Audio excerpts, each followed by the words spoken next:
Hello, my friend, and welcome. This is your moment. I'm Katarina Miletic, and you are listening to the podcast that will challenge you to think with your soul and believe that your only power is inside you. I think this is the most important skill that any business owner can have, is the ability to tell their story. I think it's a skill that you use every single day. And I think when implemented correctly, telling your story is the greatest marketing tool that you have. It's free to do. The return on investment is huge. And if you tell your story every day, if you keep track of only one metric in this year, keep track of how many times you tell your story this year. Your goal in a week of 7 days should be to tell your story 7 times. Every day you tell a new person your story, and it will become the greatest marketing tool that your business have. It will become the way that you attract new clients, get new business, attract new revenue, and have the impact on the world that you know you can be having, that you know you should be having, all by telling your story. And so one of the keys to telling that story so that you are ordinary, extraordinary, and show your why. Ordinary means I'm just like you. I've walked in your shoes. I've thought the things that you're thinking right now. Extraordinary simply means I've solved one problem that you still have. So if you're still struggling to do something, I have a solution to that problem. I don't have to solve all your problems. Nobody can solve all your problems, but I can solve one problem that you still have right now. And show your why simply means that this is about more than getting another customer. This is about more than me just making money. There's a reason I do this. There's a reason this is a passion for me. There's a reason this is a mission for me. And I believe the fastest and easiest way to do that is through episodic storytelling. Episodic storytelling is not to read us your resume. And we've all heard people who, the moment we get a chance for them to speak, they start telling us about their last 3 jobs. Mm-hmm. Episodic storytelling is not to tell us your entire life story. If your story begins with, I was born at a very young age, you're doing it wrong. Episodic storytelling is to take us into a room where we can see what you're seeing, hear what you're hearing, feel what you're feeling. So instead of telling us that your life got really bad and at one point you broke and had to change your direction, why don't you take us into the room where that happened? Was that at the kitchen table where one night after the kids went to bed, you just put your head in your hands and you cried? Or were you driving down the street and it just came over you like a wave and you had to pull over to the side of the road and pound on the steering wheel and scream at the top? Take us into the room and let us see what you see. Let us hear what you hear. Let us feel what you feel. This incredible realization that there's only 3 people left in our family line. And it was just like, oh my goodness, and as we're going through some of that grief, I was talking with one of my sisters and she was lamenting about some things in her life and it just popped out of my mouth. Mm-hmm. I said, I don't know about you, but I'm going out with an exclamation point. If I was going to change things, if I was going to really be living that life, I knew I had to be doing things differently than I had ever done before. Mm-hmm. That's scary, right? Mm-hmm. As you're aware, I ended up writing a book called Living Your Exclamation Point Life. And that is to help people step into dreaming again and not just live life on this automatic pilot. This is just the way it is. Where I was in my life at that time, I was really finding myself living somebody else's dream, but to take that leap of faith and to really step into doing the deep level work that I did, my life is so much richer now. And people who have known me from before that time and who know me now, they're like, I barely recognize you, because there's joy and there's happiness when you're living on purpose, living what you came here to give to the world. To grow and to contribute to each other's growth as well. Right. 100%. Yes, 100%. I'm in like, I'm in the money world right now, but I also left a 6-figure income Yes. to do this. And people would say, well, you left such a stable, high paying job to go tell people how to spend their money. And it sounds very counterintuitive, but I got to the place where I at least planned enough to where we were prepared for me to lose that income, because at the end of the day, that money really doesn't matter. My fulfillment did. If I was still in that role, which I easily could be right now, yes, we would have met, first of all, and I would not be okay mentally. My mental health became more important to me than that money or that job. Yes. And my happiness and my family's time with me and so on, right? So fulfillment is everything. I knew that I was no longer feeling fulfilled in that space. Yes. My seat got smaller. My words got quieter. I didn't belong there anymore. And that's okay. I mean, I miss some of the people, and we build those connections, and I still have great connections with many of them that still reach out to me. And that's, a beautiful thing, because they've impacted me and I've impacted them. And that's what life is all about. Absolutely. But you can't stay somewhere. I mean, I watched people stay in that environment, and that had been there for 30 years, say, and they were sick. Since I left, one woman, which is rare, right, that had been with the company for many years, she passed away. And this just happened only a few weeks ago, and how sad. And I do believe that much of it was not healthy. In a role where you're overworked and you're not taking care of yourself. And that was where I saw myself. I was able to picture that happening. Yes. And I knew that that was not going to be how my life was going to end up. Career is certainly something that most of us will consider in our life. We will consider what we are called to do. How do you help people figure out which way to go? That's a great question, Katerina. And what I would say to that, if you can't figure out which way to go, just choose one, right? What you see, the thing for me is a lot of the times we're thinking, this is my decision. That's the one, and I'm going to go with it regardless. And then I said, sometimes life is a question of trial and error. And if it doesn't work out, it's not about staying there, but having the courage to say, this doesn't work. It's time to do something else. Trying to explore something else. So that's what I've done. Right? I've got to where I am, helping other people through their mess and their challenges, because I've lived through it.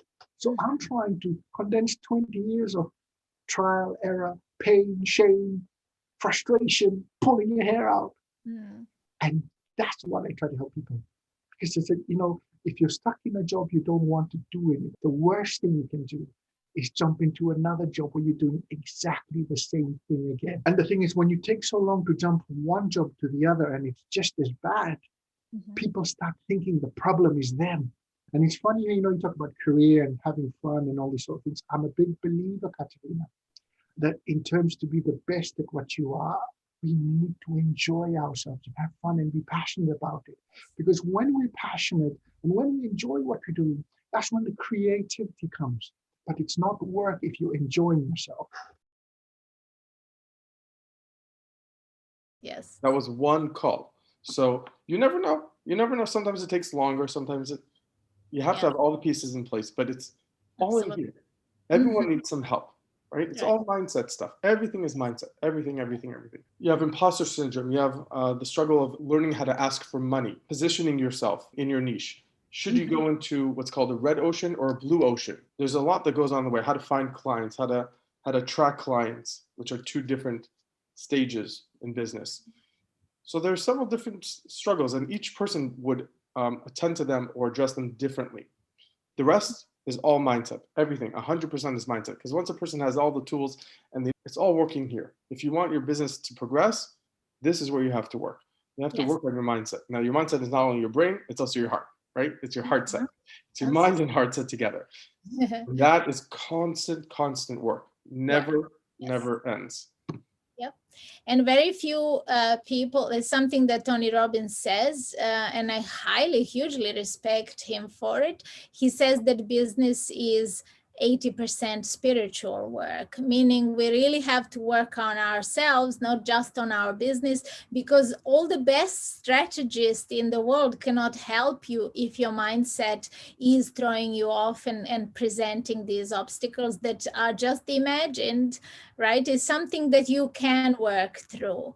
So yes, it is an obstacle. It is something we have to overcome, but we can work through it. But being able to identify what that is, and as you said, tirelessly just working on the self. Never ends.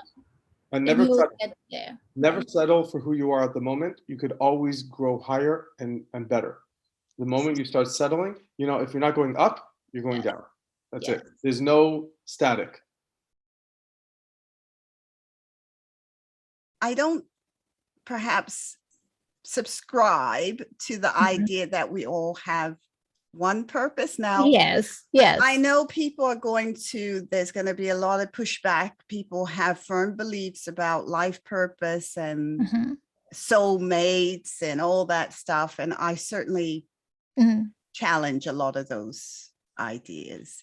I believe we have several purposes in life, and it's important for us to be open to receive that. So you may be a teacher for 10 years of your life. Absolutely. You may move into nursing the next 10 years of your life. You may retire early. You may set up a children's school. Then you may sell it. Yes. You may move to Spain. People come to me as a medium or as a psychic and say, I'm struggling with my life purpose. And we look at where they've been. We then look at where they're going, and we can start to see perhaps some patterns. Yes.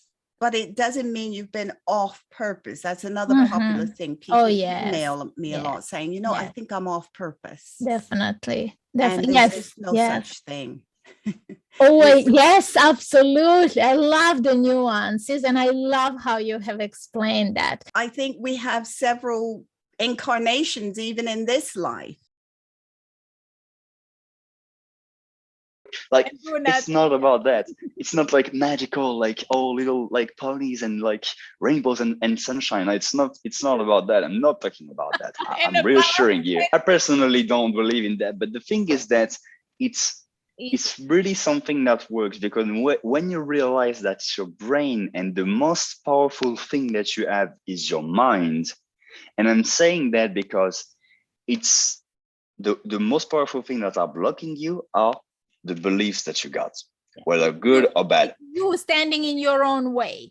Exactly. So that's why when it goes from there and then you materialize into action, you have really powerful things going on. So that's why your thoughts are actually really important, because your mind is the most powerful tool you can get, and you don't get great results. Use your mind to change that thing. Is going to be the most powerful way you can impact and change the things that are going on in your life. Yes. Good or bad. And you're going to change the whole trajectory. Exactly. Of all the judgments we pass in life, none is more important than the judgment we pass on ourselves.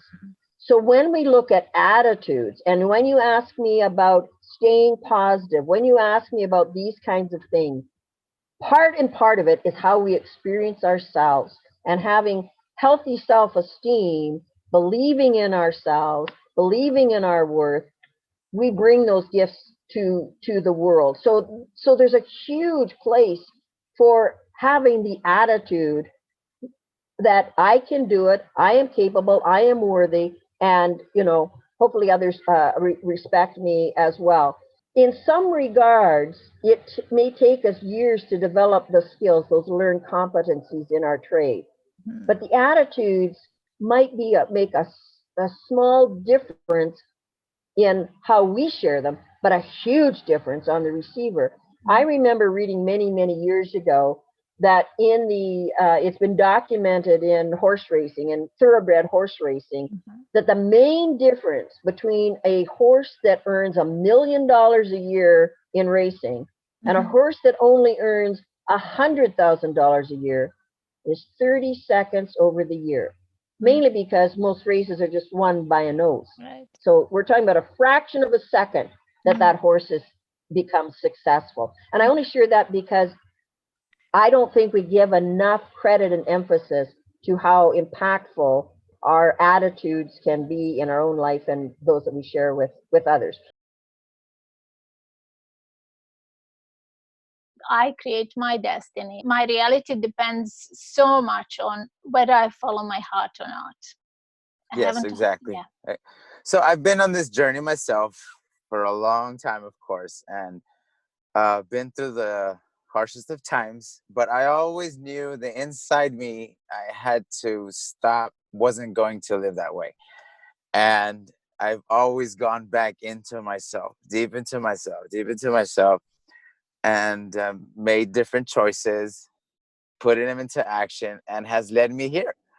It has led me here. So yes, and we can do this. 365 days to dream. Yes. So I barely published my book in May last year. So it's not even a year, not even 365 days yet. Yes. What is the first thought that comes into Gloria's mind when she wakes up in the morning? How do you start your day? For me, it's like, I'm awake, and then it's like, thank you. I like to be awake. And then I like to also, I love sheets, like how they feel. And so I'm one of those people, I'm like, I'm awake, and then I'm like, thank you. And then I like to feel how I feel against the sheets and things like that, just in my body. And then, and I love jasmine green tea. So then I'm absolutely straight up jasmine green tea. And all of these practices that we can explore, we'll find some that will serve us in certain times in our lives. And quite frankly, they're not. So we're not here for the practices. The practices are here for us. One of the practices, if you think about for joy, one of the things that you can do that's so easy is it's a part of our body we don't often bring our awareness to. We don't think about it. But it's the front of our armpits, like where, if you think about that crease where your arm meets your body. And so if you think about, we just call that the front of your armpit. If you can remember the front of your armpit, bring it upward, like toward the ceiling, like upward, toward the sky. And we just say armpits upward. So, and it's the front, specifically front of your armpits upward. So when you're doing that dynamically in that way, intentionally, you're feeling that from within and moving the front of your armpits upward. It can bring about a sense of joy and ease that our bodies are always feeding back to our brain. It's easier to feel joy when you do that. It's really a very simple thing, and anyone can do that. And it's fun, and it does feed back. It would make it more likely when you wake up in the morning that you can say thank you, and you can say, I'm awake, and what do I need to do today, and what can I do today? Over a year, that really builds up, and then like if you see now compared to like 1 year ago, like where your standards, like your exercise routines, whether it's your like nutrition, diet, it's probably slipping a bit. And I feel like I've been also slipping a few times here and there. And so it's like I need to like catch myself back. And so if I'm feeling it, I'm pretty sure a lot of other people are also feeling it. And then it's also like the loneliness can also play a role in it. I'm happy that I have 2 roommates in my home. So it's like, it doesn't feel as bad. But like a lot of people, live alone. And even if they don't live alone, it can be pretty, it feels like you're in isolation. Because like, you don't pick up the phone and they don't pick up the phone. And then it's 1 month and 2 months and then 6 months. And now it's awkward to like just text them. I would definitely say in terms of remedies, it's actually like just talking to people that you haven't talked to in quite some time, honestly. Like I could give you like more fancier remedies, but like that itself would be a good starting point. I feel like the most happiest moments of my life, it's not an accomplishment, but it's like an inconsequential, like 5 friends sitting and just joking around it could be in a garbage dumpster for all I care, but it would still be fun. Mm-hmm. And then the second thing is try to get a more standard routine, like a constant time you get up in the morning, like some discipline, some form of discipline. It doesn't have to start with big things. That would also help. I love children, and if I could be, I'm not rich in terms of money, but I'm rich in terms of emotion. And what I done, I just share on the social media how I would like to help children that they are unfortunately autistic. All together, we can help each other, and we can do things for others. And you don't need to be rich to help other people. Absolutely. But alone, I can't do so much. Yes. And together, we can do so many things. Yes. And this is really powerful. You can get there, even if it might seem far away. Baby steps is what will lead you there eventually. And it's always, have a goal and, take action on it. Yes. I would say take action is the most important thing. Even like we covered, if it's small baby steps that you think, are just, tiny things, be consistent and take action, and you will be able to see, results unfold. And another thing that I would recommend that has helped me, when you have a goal that you truly want to achieve, is reverse engineer like the process and break it down.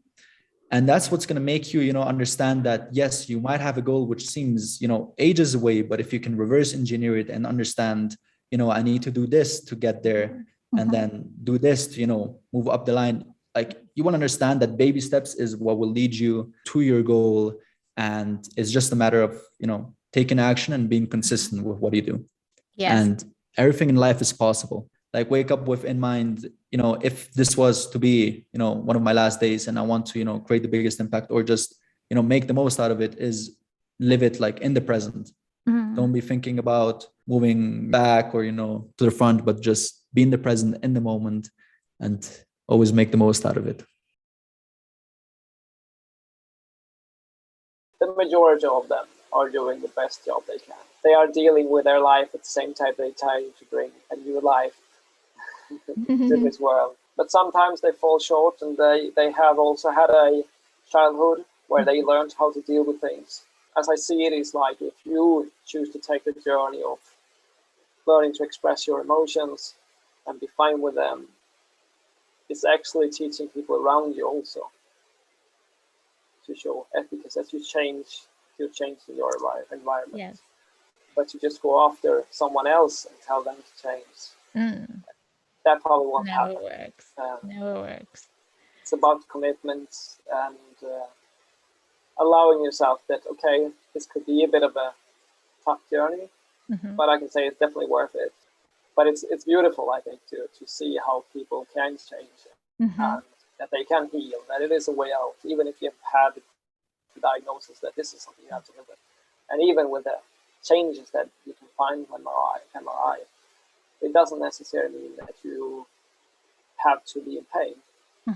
There is big research when they study taking x-rays out of multiple people, over 2,000 people who never had back pain. And they have the same changes in their back as the people who are dealing with pain. And I'm not saying to take away as saying it's just in your head. It's not in your head. The pain is real and it's physical, and it could be the worst thing. It can drop you to the floor, and you can lay there and scream. That's how intense the pain can be, just by not allowing yourself emotions.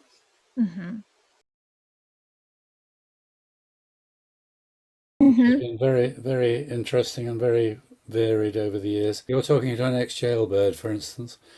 I had 6 days, 6 days in Caracas in a jail, 3 of which I don't remember. Wow. Is that something you want to share? It's a bit of fun now, but yes, we got a little drunk and we went ashore and took some flags down, and the locals didn't like it, so one broke a bamboo stick around the back of my head, and I didn't know much about it until I woke up in jail. They finally got us out, and we said, what do we do now? And they said, well, you go and join your ship. So we went down to the docks, and it had gone. Wow. So we had to then fly to Trinidad in dirty clothes, which we'd been wearing for over a week. Oh, and the sting in the tail of the story is that when I thought I was going to get sacked, but when I got home, they promoted me. I went on with my life, and I ended up being a carpenter, and then I joined the ambulance and became a paramedic. But my passion always was the longing to be an artist. And in 1984, I put an exhibition together while I was in the ambulance. And my parents came down from the Gold Coast, and they came down, and my dad was with me that night, and it was a fantastic night. And he just looked at me and he said, "You really want to do this, don't you?" And I said, "Yes." He said, "All right, come home, and Mum and I will support you, and we'll make sure that you want to live your dream." And it was amazing. It was incredible what my parents did for me.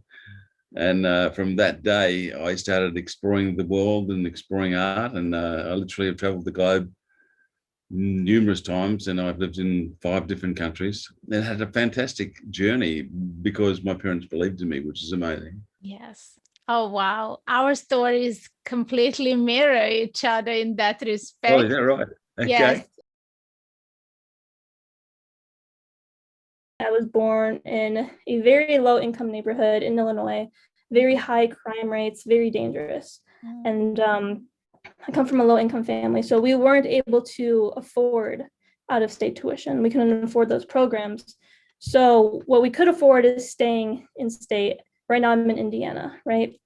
So I'm like, okay, how can I pursue marine biology here in Indiana? There's no ocean. How can I do it? So I went to that school. It's a big school, like 40,000 students go to Indiana University. And what I found is that they had a program for designing your own major. And what you can do is you can apply for the program, get sponsorship, and how it works is you pull together courses from all the different departments and design your own major, right? So that's what I did. And not only that, I also studied abroad in Australia as an exchange student, and those classes went towards my curriculum. So once I completed that, I actually got recognition as the university's first woman marine biology graduate, right? So only males in the past, thank you, only males in the past have actually pursued marine biology at Indiana University through that program. So I got recognition as their first woman. And to me, that went a really long way because another thing too, I'm Hispanic, right? So I don't have a lot of the privileges that a lot of other students do. Like, I definitely don't have as many privileges. So that school was majority white, right? And only 4% Latinos. Mm-hmm. And so only 2% of the school, they're Latinas, so females from Latin America. So being like the first woman of color went a really long way. And it's interesting because just doing that, figuring out how to design my own major, I became very resourceful. Right. And as you know, as an entrepreneur, that's one of the top skills you can have is being resourceful, thinking outside the box, right? Not following the path as everyone else and taking risks. My dad was a great speaker and a great communicator. Right. So he was speaking at a business event and I was there. He used to take me when I was a little boy, he would take me to business meetings so that I can see how adults have conversations. He just would take me and say, "You want to come?" And I said, "Yeah," And so my dad was having this meeting and he blew them away, and he went and he was so strong and confident and everything. So I said to him, all the other people were apologizing, that they have to talk and all this. How did you do this? He says, no, I was scared and nervous just like everybody else. But I had a trick. I took the nervousness and the scaredness and I put it in your pocket. So you were keeping it for me and you didn't know. That stuck with me in my mind. That's beautiful. Yeah. Just do it. That's it. Put it up. I'm scared. I'm terrified. I don't know. Yes, that's okay. That's okay. Now on the stage you go.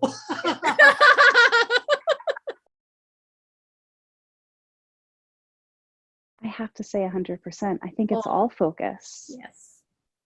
You could have the most wealthy person on one hand who's miserable. They may seem to have it all and be so unhappy in their heart and soul. And you could have someone that's living on the street with nothing that is completely happy and fulfilled and loving and connected. So I'd like to think of something in the middle for me. But I'm extremely grateful. I remember when I was a kid, I wasn't sure if I wanted to go to college, and they're like, "What are you going to do? You have to go to college." I said, "I don't care what I do. I know I would rather be happy. That's all that really matters to me." But part of my happiness is absolutely helping others as well. See this? My sleeve. It's where my heart is. Right. And once I meet you, you are not my acquaintance. You are not somebody I don't know. You are my friend. No ifs, no ands, no buts. You are my friend. And I like to share who I am with all my friends. You never hold back. I never seen you hold back. I don't believe in walls. Yes. Yes, we can have personal boundaries, but why put those boundaries up before you get to know a person? That's not cool. It doesn't make much sense, does it? Give someone a chance. Right.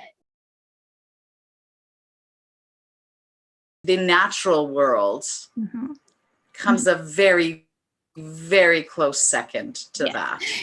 I mean, that was my first trip.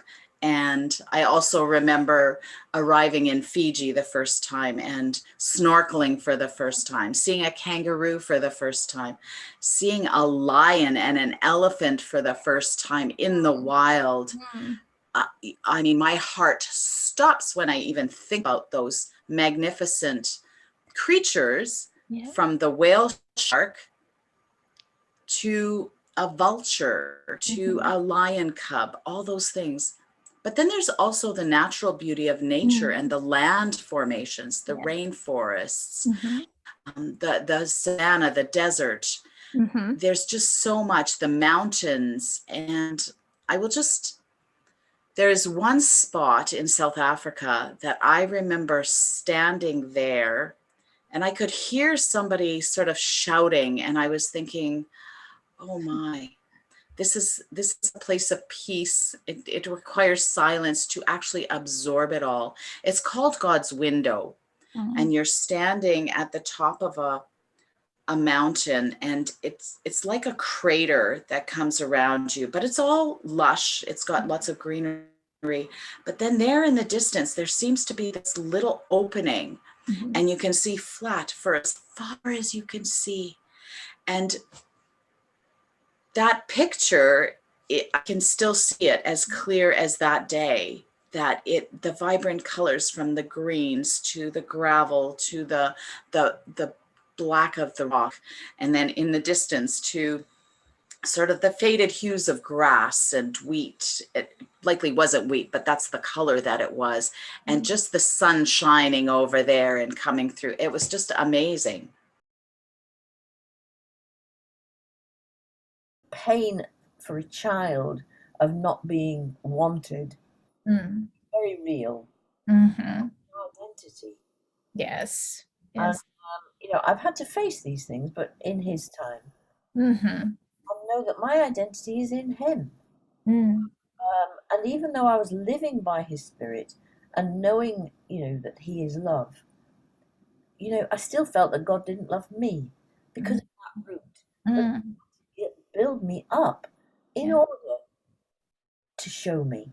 So that I could willingly face it, willingly accept that this is a lie. Because God gave me life. No life happens except by God's will. So, my dear ones who are listening, nothing is impossible for God. We don't have to be afraid, but we do have to be willing. And it reminds me of a time when I was fairly new on the journey, and I was invited to go in relation to something, and there was a shut door. My heart was not willing.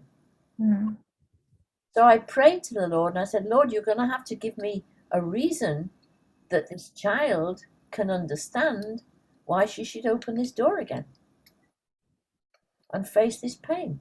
And I think it was the following day, into my heart came the thought, when you have a wound which is septic and is doing damage to you, even though it's got a sticking plaster on it, you have to go in to the wound to cleanse it. There's no argument to that, is there? Nope. And I thought, okay, your will be done. So I've learnt to say your will be done because he's always right, Absolutely. That's me at 17, full of life and joy. And then I hit adulthood and life got hard and people weren't always kind and sometimes attacked. So how did I work my sort of naive, innocent joy? That had to be transformed to become an underlying place of strength and joy for the long haul, even when life was not joyful at the time. Yes. And I think that's when we really start to get real with people. So after I was hospitalized and came back to the parish when I first was so sick, that was the key turning point. A little old lady in the congregation came out afterwards and people were saying, oh, it's so nice to have you back and nice, sweet things. And she looked me in the eye and said, now you can be my pastor. And I tell that to people and they think I would be offended. I got it instantly. Yes. She knew that I now knew sorrow and suffering. Yes. And I hadn't really before that. So she could trust me to carry her suffering appropriately and in a helpful way. Yes. Important life lessons, but hard to learn. Absolutely. I think God qualifies us in where he needs our service, where he can use us. And again, it's just trusting that process, because oftentimes we want to go before we are ready, or before the time is here, or before we come across the people we're meant to help, so we trip ourselves over all the time in that. But it is, because we're balancing this physical existence with this vast spiritual knowing that is so wise and deep inside us, because it is connected and inspired. Yeah. So it is, sometimes there's a discord there in that balance. Yeah, that's right. Yeah. But we are reminded constantly, and that's what keeps us on. Yeah, that we could be assured to be reminded whether we want to be or that's not. it. Yeah. Yeah. It's a given. I'm enjoying this conversation tremendously. If you asked me the same question, I think wherever I traveled, it was predominantly and always people that I met there that made this lasting impression on me, and that I could see that even though we were culturally different, that there were things in our lifestyle that were completely different, Yet in those same conversations about things that matter to all of us, and this is absolutely undivided, this is across everyone I met from every single place on earth, from Nepal to Tanzania to here in Europe, it's always those experiences in life, you know, childbirth and death of a parent and marriages and first day in school, those kind of things that absolutely unite us. And we have deep, profound experiences connecting to those things that we all share, that we all live through. That is very true. That is so true.